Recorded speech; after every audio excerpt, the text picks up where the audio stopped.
So I'm sure that this is a situation that a lot of you can relate to. I got home pretty late from work today. I had spent all day trying to work on getting an issue resolved and made almost no progress. So on my way home, I was feeling pretty stressed about what I had left to do, as well as just really frustrated about my current situation. But when I started thinking about it and I started reframing my perspective, I realized that this really is one of the best learning opportunities that I have. And so that's something that I want to talk about today. If you're new to the channel, welcome. My name is Tyler Warlow. I go by The Mengineer, and I make videos on how to improve your life through your confidence, capabilities, and overall happiness. What I want to talk about today is unexpected ways that you are learning. Pretty commonly on this channel, we talk about continued learning, which for a lot of people means somehow continuing their education. But today I wanted to talk about other ways that you might be able to continue learning new things. And the first thing that I want to start off with is put yourself in uncomfortable situations and fail often. This is a pretty difficult thing to do, especially since from a young age, a lot of us are taught that failure is not an option. This is ground into us by many things from parents as well as our standard in education. We don't teach kids that it's okay to try new things because if they try new things, they might set themselves up for failure. Why would any kid want to go and learn that new instrument or learn a new language if it just means that they could potentially get an F and mess up their GPA and their chances of getting into college? This is the mindset that has been drilled into us from a young age. But really, what you should be aiming to do is to go out and try those things. It doesn't matter if you fail or not, especially in the grand scheme of things. In fact, you should be trying to fail at as many things as possible so that way you can find the things that you truly enjoy enough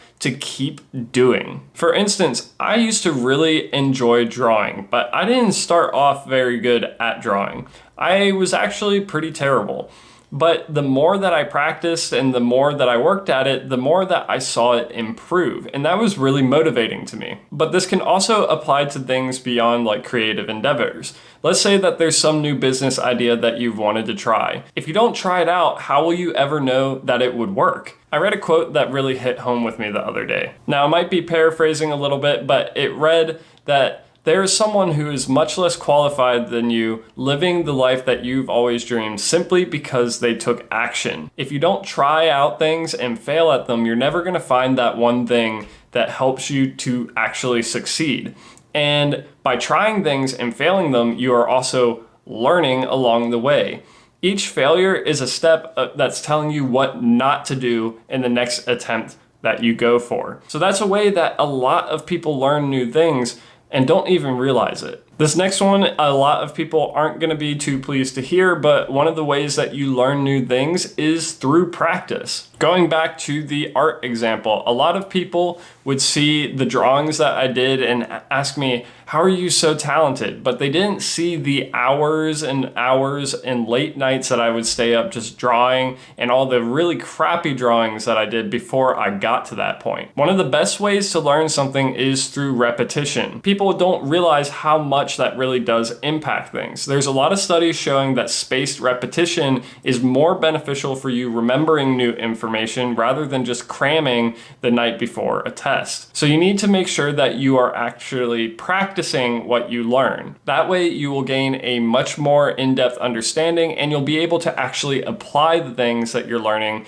to whatever it is that you're working on. Another way that you are going to learn things is just through life experience. How many times have you turned to your parents, grandparents, or maybe just a close family friend to give you some much needed advice on how to handle your life? Both fortunately and unfortunately, life is one of the greatest teachers. You have to experience what is going to happen in life to learn how to handle yourself accordingly the next time that it comes along. Sometimes your biggest mistakes will teach you the greatest lessons. For instance, when I was in high school, I thought that I was helping a friend out by helping relay communications between him and the girl that he liked. As things went on, I just found myself getting frustrated and really fed up with the things that he's doing and eventually taking the side of the girl. And as a result, I ended up losing one of the best friends that I had had in my life, all because I let this short-sighted thing get in the way of our friendship. Unfortunately, I had to learn that lesson the hard way, but now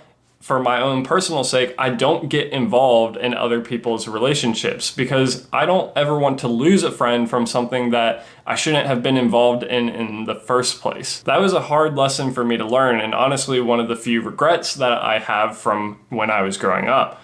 But life is going to be one of the greatest teachers that you have, and there's so many different ways that it's going to teach you. Honestly, just ask your parents or grandparents what their biggest piece of life advice would be for you, and then ask them why. And usually they're going to have some sort of story to go behind it. The final way that you can unexpectedly learn new things is have conversations with people who think differently than you. There's a lot of ways that you end up supporting your own thought processes, whether that is confirmation bias or just hanging out with people who also think similarly to you. This is just simple human nature, so there's nothing quite wrong with this. But the unfortunate side effect is that it can only serve to echo and amplify the things that you already know. And what you might not realize is that the information that you think is correct could actually be completely false. You want to make sure that you're having diverse and varied conversations and pulling from different sources of news than just those that agree with your personal viewpoints. A lot of times by having conversations with people that disagree with you, you can actually learn some new things. That can have a few effects, whether it further cements the things that you believe or it could even change your perspective. But it's important to have those conversations because otherwise you would never get that perspective in the first place. In fact, if you look at a lot of debate clubs, it's a pretty common practice to have teams have to research both sides of an argument. Part of this is because some debate clubs will randomly choose who has to argue which side, but there is a benefit to this. By understanding the other side's argument, you can better argue for your own because you know the research and the ideas that went into both sides. So you're more clearly able to understand what is fact versus what is hyperbole. The final thing that I'm going to say will help you learn a lot of new things and a lot of people don't think about is by going out and experiencing new and different cultures.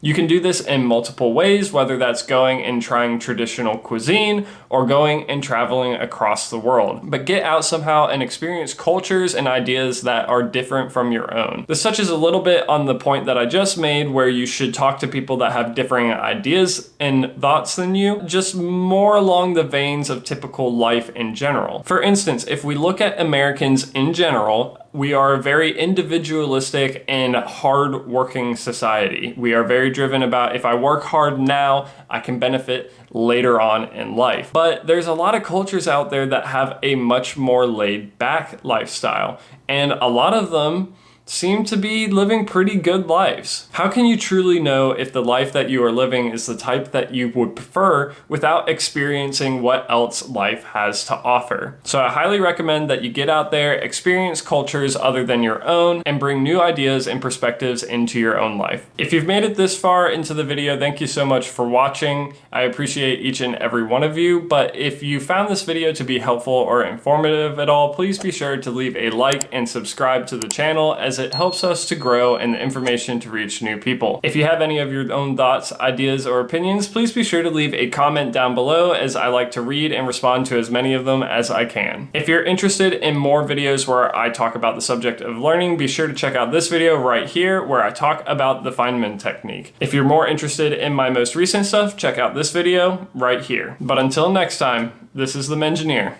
signing off.